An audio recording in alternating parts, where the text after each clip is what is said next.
তেহরানের আকাশ আজ শোকের চাদরে ঢাকা। দীর্ঘদিনের নীল আকাশকে ছাপিয়ে সেখানে এখন শুধুই বিষাদ আর ক্ষোভের কালো মেঘ। ইরানের সর্বোচ্চ নেতা আয়াতুল্লাহ আলী খামেনির নিথর দেহ যখন শেষ যাত্রায়, তখন জানাজার মাঠ পরিণত হয়েছে এক উত্তপ্ত রণক্ষেত্রে। শোকার্ত জনতার কান্নার রোল মুহূর্তে রূপ নিয়েছে প্রতিশোধের তীব্র হুঙ্কারে।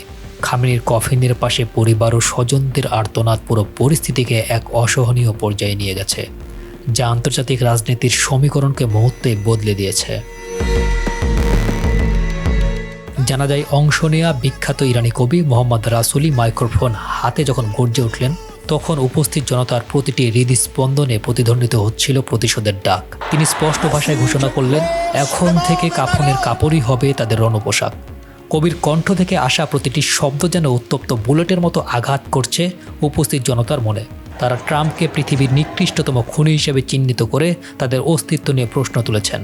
আমেরিকার এই পতন আর ইসরায়েলের ধ্বংসের স্লোগানে তেহরানের রাজপথ যেন পরিণত হয়েছে এক জীবন্ত যুদ্ধক্ষেত্রে। স্মরণকালের এই ভয়াবহ সংকটের মূল কারণ গত 28 ফেব্রুয়ারি যৌথ হামলা। সেই হামলায় খামেনি সহ তার পুরো পরিবারকে লক্ষ্যবস্তু করা হয়েছে। গুরুতর আহত মোস্তফা খামেনির সংকটজনক পরিস্থিতি ইরানিদের ক্ষোভকে আরও তীব্র করে তুলেছে। জনসমুদ্রের মাঝে বিশাল ব্যানারে ট্রাম্পের ছবি দিয়ে লেখা ওয়ান্টেড এবং $10 কোটি পুরস্কারের ঘোষণা যেন সেই ক্রোধের বহিঃপ্রকাশ। ট্রাম্প ও নেতানিয়াহুর ছবিকে সরাসরি লক্ষ্যবস্তু হিসেবে ধরে নিয়ে সাধারণ মানুষ তাদের ঘৃণা প্রকাশ করছেন, যা পুরো মধ্যপ্রাচ্যে এক নতুন ও জটিল পরিস্থিতির জন্ম দিয়েছে। এদিকে চরম উত্তেজনার মধ্যে মার্কিন প্রেসিডেন্ট ডোনাল্ড ট্রাম্পের মন্তব্য আগুনে ঘি ঢেলেছে। এক্সকিউজকে দেয়া সাক্ষাৎকারে তিনি ইরানিদের এই শোককে নকল বলে উপহাস করেছেন।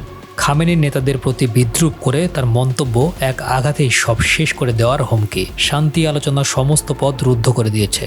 ভূরাজনীতি ছাড়িয়ে এই সংঘাত যেন ব্যক্তিগত প্রতিহিংসার এবং রুদ্ধশ্বাস অধ্যায়ে পরিণত হয়েছে। তেহরানের রাজপথ থেকে ধেয়ে আসা প্রতিশোধ এই প্রলয়ঙ্কারী ঝড়ের মোকাবেলায় ট্রাম্পের পরবর্তী পদক্ষেপ কী হবে তা নিয়ে এখন বিশ্বজুড়ে চলছে তীব্র জল্পনা।